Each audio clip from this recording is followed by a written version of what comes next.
มื้อนี้อากาศดีออกมาย่างป่าย่างทิมหวยฟังน้ำท่วมปีก่อนแถวนี้ตันหมดนี่เขามาแปลงใหม่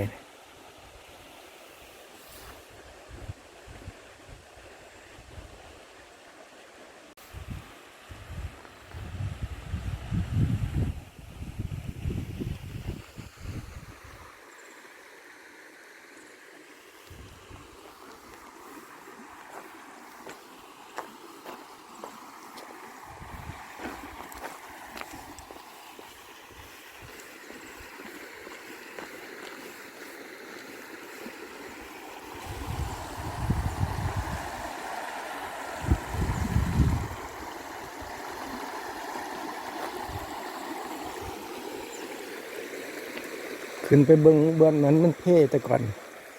ก็แปลงใหม่แล้วทางขามยางขามน้ำหวยนะ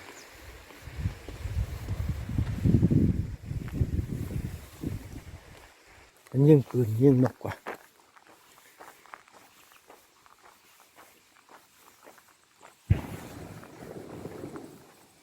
ยิ่งหนักกว่าหรือว่ายิ่ง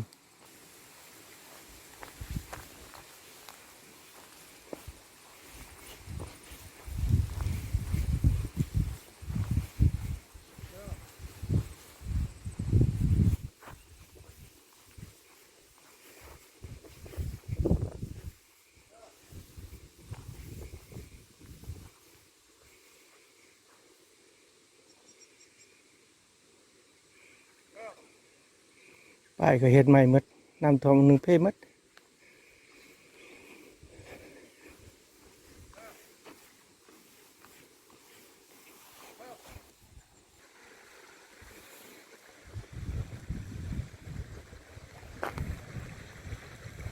ยาง3 กิโลเมตร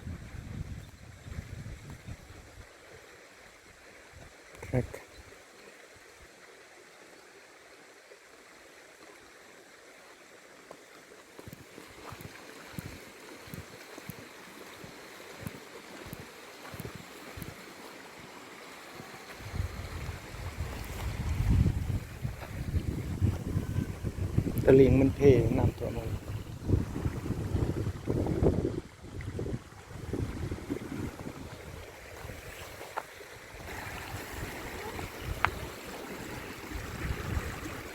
เป็นทางยางไปถามทางนี้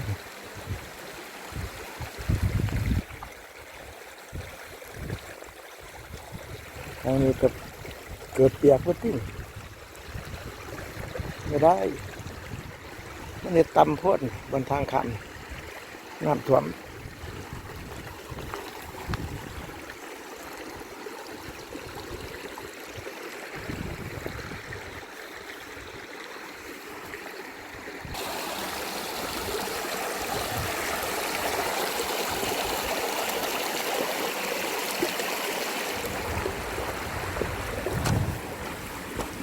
มาบนนี้ยังไข่เนี่ย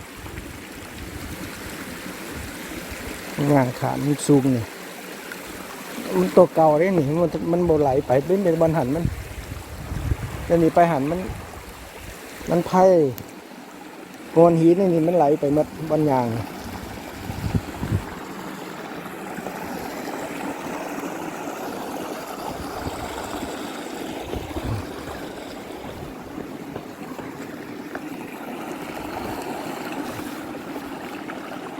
เห็นป่ะยังหินมันเพ่ไปยางไป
พอทาขาดอีกแล้ว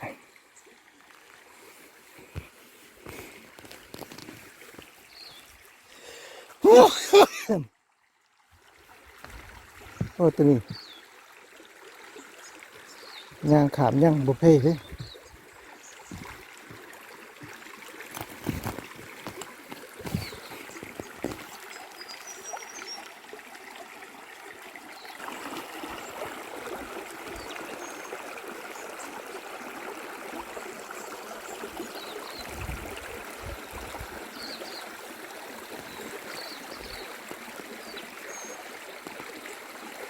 น้ำในเย็นเลย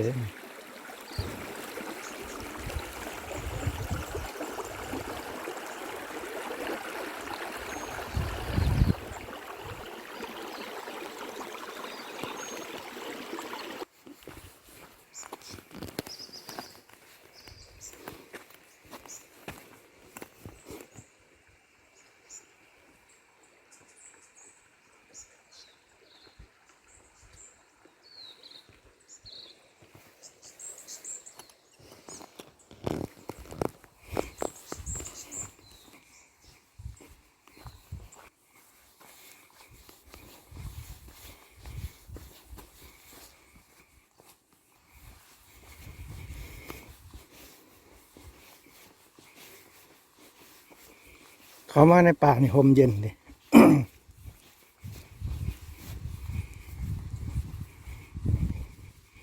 ลมเย็นมันมีห่มต้นไม้มันพู่ดิความพู่ลมพัดวิวี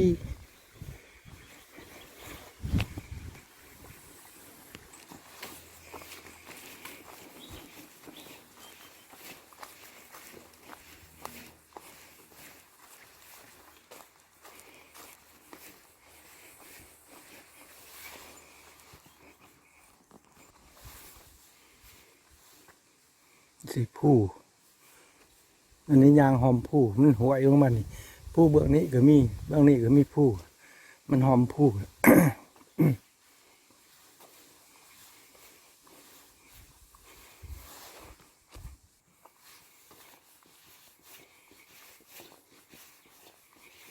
ย่างไปสุดทั้งเส้นนี้นี่มันจะมีทางปีนผู้ปะเนี่ย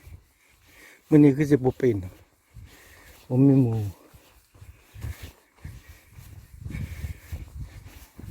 ย่านเป็นยังอยู่ทั้งผู้หรือมีคนเบิ่งจอยเรือนกน้อย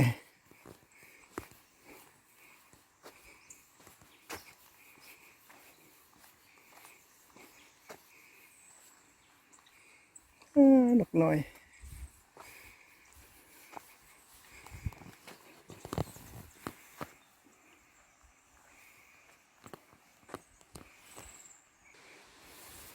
เริ่มขึ้นค่อยเลยนี่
ปีนขึ้นไปจอมเทิงมา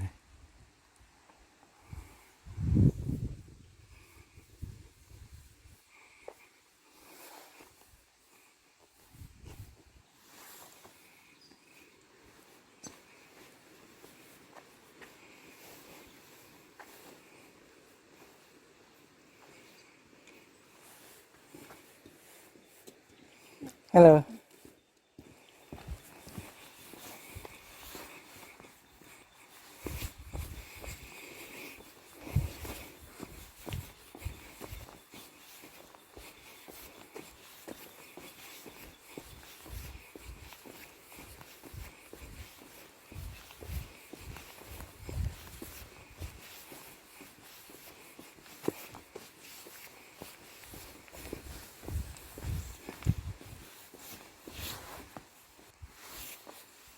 ต้นไม้ฮักตันทางเลย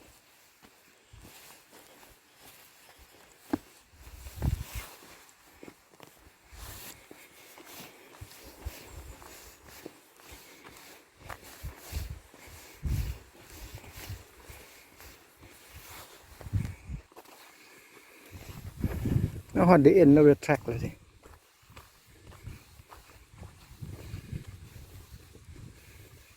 ลงไปลุมนี่ในหนึ่ง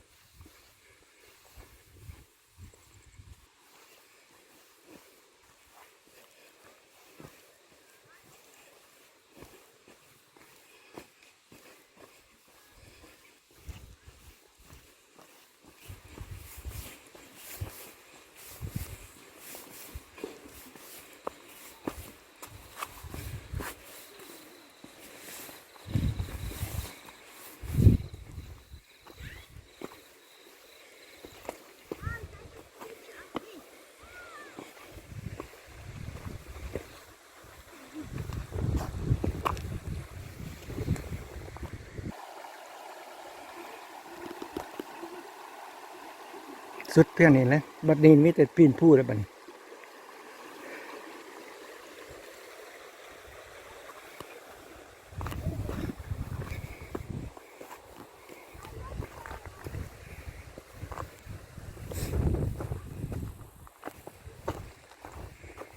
ทางมันอยู่เขาให้อาบมันน้ำลึก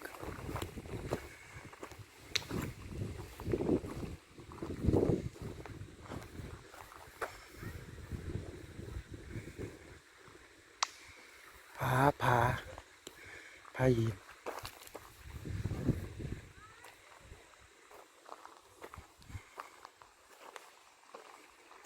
อันนี้แทร็กบนเขาชิยางปีนขึ้นภูนี่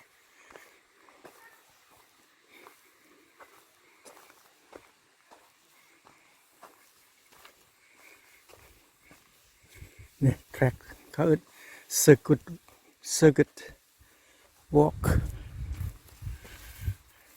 ปีนพูดแล้วขึ้นไปนี่ไม่ได้ปีนพูดปีนเท่านึงเลยกับบิลลี่กับไมเคิลกับบิลลี่กับซันนี่รอดตายลงมา